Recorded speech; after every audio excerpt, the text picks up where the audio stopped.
Hey everybody, HomeSliceHenry here, and I have some amazing news. Not only is the Open Great League back, but Aegis Slash has been fixed. Upon release, it had a 100 times defense multiplier that basically made it unkillable. The good news is that has been reverted, so now today I would like to reintroduce Aegis Slash as it was always meant to be. Aegis Slash is a Ghost and Steel type Pokemon that uses the charge moves of Flash Cannon and Shadow Ball. It has two forms, Shield and Blade. Shield form, which is the base form, has the same stats as Bastiodon and uses a new fast move called Charging. Charging generates 6 energy over 2 turns and only does exactly 1 damage per charging. Now, when you throw a charge move with Aegis Slash, you switch to Blade form, a Pokemon with a monster attack stat but absolutely no bulk. You can switch back into the Shield form by switching out or by using a Protect Shield. And after trying it out, I was unconvinced at first, but I do think this is still a pretty strong option. So without further ado, let's hop into the matches, and let's meet Aegis Slash as it was intended. Hopping into the first match, leading Regidrago into Regidrago. I did try a few teams before I settled on this one, and this team ended up feeling really good to use. I ended up going 8-2 with this team, almost climbing back up to Legend rank and still on the leaderboards. Here, I actually win Charge Attack priority in the Regidrago mirror. I'm going to shield the Breaking Swipe and then pivot out into Lapras. Lapras is going to be answered with Credilli.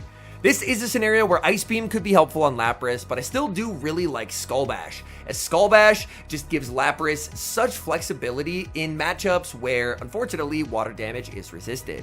And even with Sparkling Aria, Lapras is still able to make this matchup exceedingly close, as I will get to fire off this Sparkling Aria, getting my opponent deep into the red. And now, I see a prime opportunity to get a healthy energy head start on Aegis Slash. In comes Aegis Slash, charging, only doing 1 damage will not get the farm down, but because it is the stats of Bastiodon, I will be able to tank this move very comfortably. As we see, compared to last night, Aegis Slash does actually take damage in the shield form. Now out comes Diggersby. I am debuffed, but I'm still going to fire off the Flash Cannon. Flash Cannon is going to force me into the Blade form. Blade form, big damage. The quick switch to Regidrago. My opponent answers with their own. I will outpace due to my energy head start and make the Breaking Swipe, but now I am quite worried because Diggersby is going to get a farm down here. Diggersby has so much loaded energy. I bring in the Aegis Slash. Aegis Slash is going to be hit with the Scorching Sands. Scorching Sands does do a ton of damage, but because this thing is the stats of Bastiodon, I can actually survive too. Not having the ability to switch out makes this endgame feel so uncomfortable because I have no way of getting back to shield form and getting all my bulk back after I throw this move. So I fire off the Shadow Ball, they're gonna shield. I now have Psycho Cut though, and with Psycho Cut, I have faster energy generation. That means I get to another move. It's double resisted, but it KOs due to Blade Form's big attack stat, and we're able to take the game 1 win. Moving to game number 2, and we have Regidrago versus Regidrago again.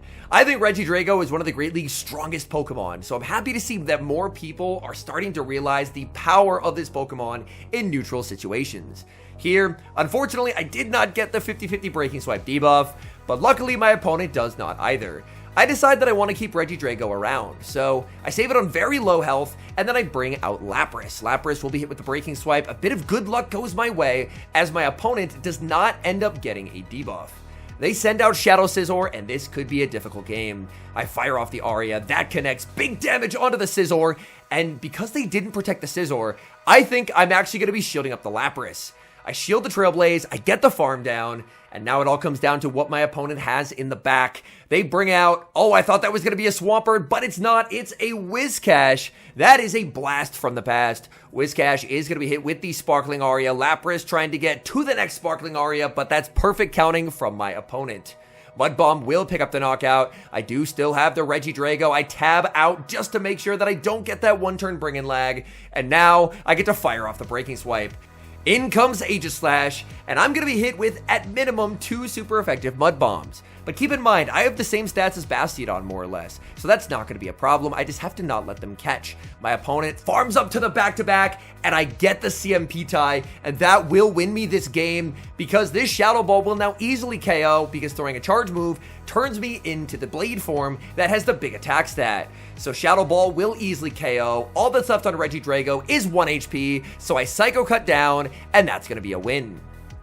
Moving to game number 3, amazing lead, Regidrago into Chestnut, there's a safe switch to Shadow Drapion, and so far my opponent is ABA weak to Regidrago. Regidrago beats both of these Pokemon, so I'm feeling like I'm in a pretty good spot here. I'm going to overfarm to the max, playing 2 charge attack priority with the Breaking Swipe. My opponent will commit the shield, and here I do get the Breaking Swipe debuff. This means I don't have to shield this crunch. Instead, I can no shield, fully farm down, and leave with over a Dragon Energy worth of energy. Regidrago flexing a little bit there. They're going to bring back in the Chestnut, and I'm pretty confident at this point that it's going to be a Fire type as their final Pokemon. So I fire off the Dragon Energy, that's big damage. In comes Typhlosion trying to snipe down with Incinerate, but thanks to my overfarm, I make a Breaking Swipe, force a shield, and that's going to win me the game on the spot. I can bring in Lapras.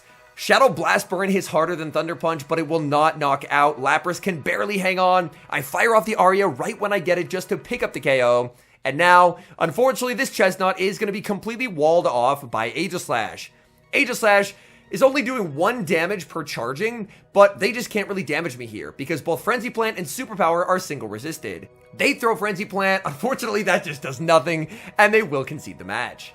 Moving into the next match, Regidrago into Shadow Drapion. Again, a very nice lead for the Regidrago.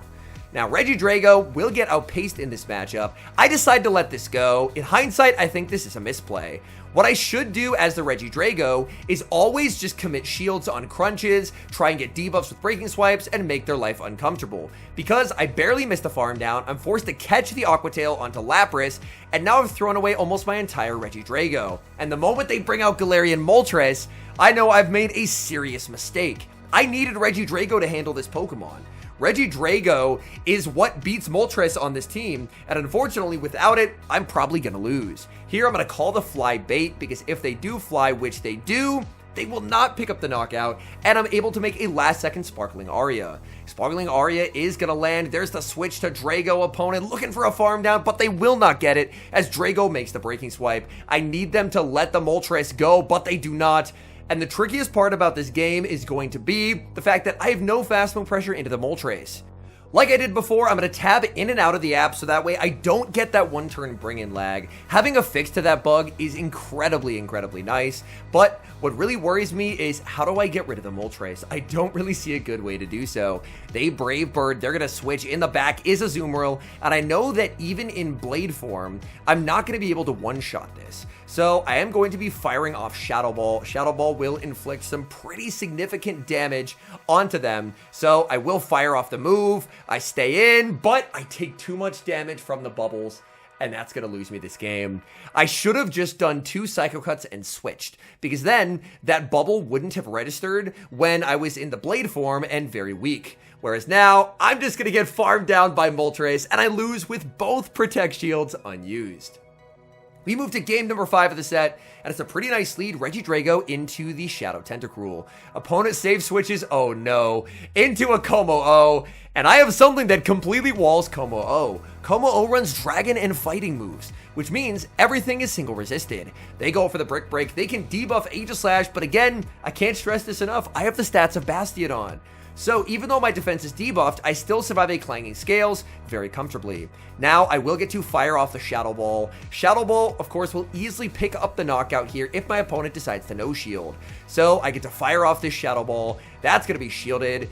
Now I make the Shadow Ball number 2, and if they shield this, I can snipe them with the move on Regidrago.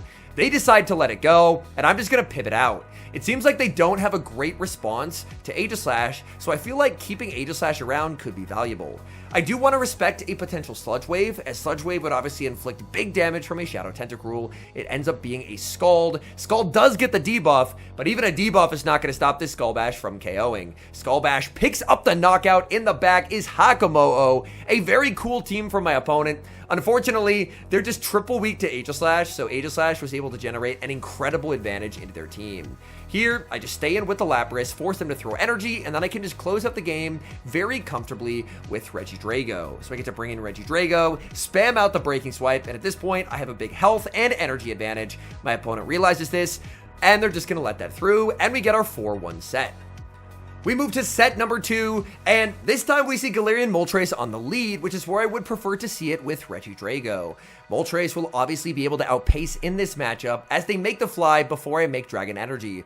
I will commit the shield, farm up a ton. Look at the Dragon Breaths. Honestly, their Sucker Punches are doing a ton of damage as well. I will fire off the Breaking Swipe. That's going to be shielded. We do get a debuff, and I will play to charge attack priority here. I'm firing off this Breaking Swipe. It will not knock out, but with the debuff, there's a chance I may survive the fly. So Moltres Fly will land. It's a simultaneous knockout, and that's okay with me because my backline is super soft into the Galarian Moltres.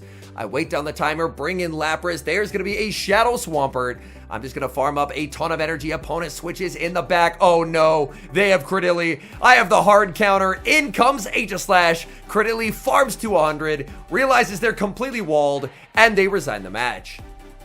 Tricky lead in the next match, Regidrago versus a non-Shadow Feraligatr. Feraligatr will obviously make the Ice Beam before I'm able to make it to the Dragon Energy. I debated catching on 7, but I felt like keeping Regidrago on the field was going to be the better play overall. So I massively overfarm with the Regidrago, going for the Breaking Swipe. Breaking Swipe is going to land, picking up the KO, and in comes Aegislash. Aegislash is actually getting melted by these Dragon Breaths. Oh my goodness. I assume Dragon Breaths are doing 2 damage here, but look at that. Dragon Breath is just deleting this Pokemon. To be fair, I don't know if Rise has a very XL one or if this is a Hundo Aegislash, but either way, my goodness, this Aegislash is getting melted by Drago. I will commit the shield as he is going to be firing off a move. Now we see the form change from the other side. There's the Shadow Ball. In the back is Credilli. I'm going to bank all the energy in the world and get the catch and sneak of the charging onto Aegislash. Rock Tomb just does absolutely nothing. At this point, Rise knows he has to save his energy for when I throw, because obviously when I throw, then I'm going to be significantly weaker due to the fact that I'm going to be in Blade form. So we both end up farming over 100 waiting for each other to throw, which is kind of funny. I'm going to fire off the Shadow Ball. Shadow Ball will be shielded, and now that I'm in Blade form, watch how much damage this does. I'm going to get destroyed here. Grass Knot, oh my goodness, that is devastating damage, but I hold on. Due to the resistance, I make the Shadow Ball, and now I switch into Regidrago, and I'm going for the combo play with the Dragon Energy. Dragon Energy is going to land. Credilli barely hangs on to make it to a Rock Tomb to pick up the knockout, and I should be in a winning position here with Lapras. As Lapras hits the floor, Lapras gets the farm down, in comes Aegislash, and Aegislash just can never KO in one move against a bulky Lapras. So Lapras, Arya, KOs the Aegislash, and that's a good game. We move to the next match, Regidrago into Shadow Scizor. This is a negative lead. Regidrago does win the zeros just by going straight Dragon Energy, but most Scizors know to just shield and massively overfarm. So I will just fire off the Breaking Swipe. I do get the debuff, which is a bit of good luck, but unfortunately, even at -1, a Night Slash will still be enough to knock out Regidrago. Now here, you're going to notice I don't end up doing the tab in, tab out, and I lag a turn on entry. And that's part of why I do it, to stop that game bug from lagging on entry. And now I actually get outpaced by the Scizor. That is just incredibly unfortunate. So if you've noticed, Henry, why are you doing that tapping in and out thing? That is exactly why. Scizor does get knocked out. In comes Azumarill. I bank 2 Sparkling Arias, bring in Aegislash, and they're staying. Oh my goodness. They're staying. They're throwing energy. This might be one of the first Legend teams, which was Scizor, Azumarill, and Credilli. And if that's the case, then I'm in a pretty good spot here. I'm going to be firing off the Flash Cannon. Flash Cannon won't knock out, but it can potentially put it in range where I can combo with a Sparkling Aria. So I land the Flash Cannon, now I get a Shadow Ball, and if my opponent shields, I think they'll predict that I'm gonna snipe. So I'm just gonna stay in. There is their switch out, predicting the snipe, but I stay in, and because of that read, we're gonna get to win this game. As now Blade form Aegislash one-shots with a Flash Cannon. In comes Azumarill. There's a bit of a pause there. I don't know why that pause happened. Maybe that's something they still have to work out with it, but there was a little bit of a pause there after I one-shot. But it didn't look like anyone lost any turns. Now I will get to fire off the Skull Bash, KOing Azumarill, and taking the win. We move to the next match, and this is a huge core breaker. Not only is the Dene a massive core breaker for this line, but Shadow Steelix is as well. I just have to stay in here. Shadow Steelix will go for the Psychic Fangs, so they are not running Breaking Swipe, which is pretty good news for me. I will now fire off a Breaking Swipe of my own, just fishing for a debuff. I know it's never going to do a lot of damage. I do get the debuff there, and now I'm going for the Dragon Energy. Now, this is going to hurt. Dragon Energy is going to land. They're going to switch into Primeape, and this is bad. Primeape is going to get to ramp up. I will commit the shield because I need to get shields away from the Primeape. I'll go for the Breaking Swipe, and then I'm going to have to bring in Lapras. Most Primapes that I've encountered are on Ice Punch on the safe switch. So I'm going to have to make a call. Do they have close combat? I say no. I let it go. It's close combat. And off that call, I will lose the game. I had a game-winning call in the last game, but that's how Go Battle League goes sometimes. You can't always make the perfect call, and unfortunately in this one, that's going to lose me the game. If I shielded the close combat, I felt like I was in a pretty decent spot to get a farm down before they could make a second close combat. Rage Fist wouldn't have done a ton of damage, and then with a jump bluff in the back, I would have actually been in a great spot. But terrific read by my opponent, anticipating that I would try and call a bait there. They full send the close combat, and that wins them this game. I try for a catch on Drago. It's not going to happen, and I will resign the match. Hopping into the final match, Regidrago versus a Scizor, but it's a non-Shadow Scizor. I've only ever played out this matchup against a Shadow Scizor, but these, my goodness, these Dragon Breaths are just destroying Scizor. Scizor opts for a Trailblaze here, looking to boost up their attack. I am going to be baiting with the Breaking Swipe. Breaking Swipe bait is going to be called by my opponent. I do get the debuff. I do make the last second Breaking Swipe, but it's right when they make the Night Slash and they win Charge Attack priority.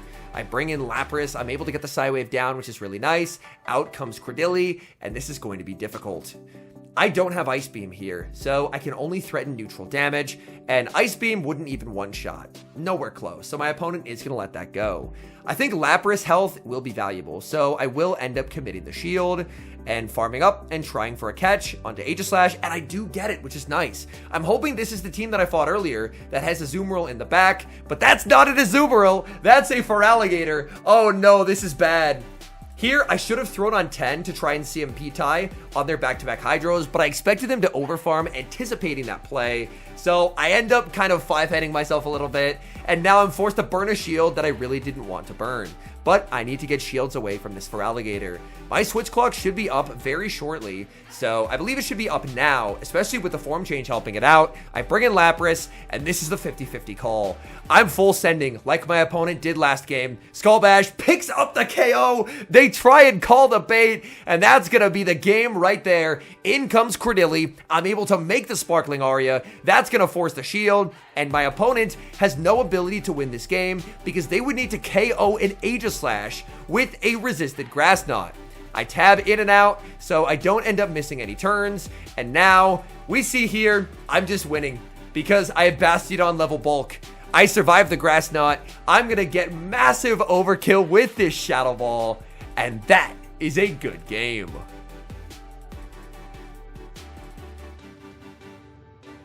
All in all, I do think that Aegislash, it's definitely a more balanced Pokemon, which is obviously way healthier for the meta. I do think it's a strong Pokemon, so I think it is a Pokemon that's worth grinding for. Now that it doesn't have that 100 times defense multiplier, having a high rank Aegislash like mine is very XL. I have spent basically the past year accumulating rare XL candies, waiting for this moment, and I used all my rare XLs on this one. So 216 rare XLs gone. I'm still technically one power-up short of fully maxing it, but I do think it's a very strong Pokemon. After my first set playing with it, I think I would have put it at about a B tier Pokemon, but after set 2, I think I've moved it into the A tier, where I don't think it's the best Pokemon by any means, but I think it's a pretty solid pick, and since it has been fixed, it's not nearly as meta warping as it was in its initial broken form. Anyways, thank you guys so much for watching. If you enjoy watching content like this, please do consider leaving a like on the video and subscribe to the channel if you haven't. And a special thank you as always to our channel members here on YouTube. The support you guys provide is sincerely appreciated. So thank you guys oh so very much. And until next time, I've been HomeSliceHenry.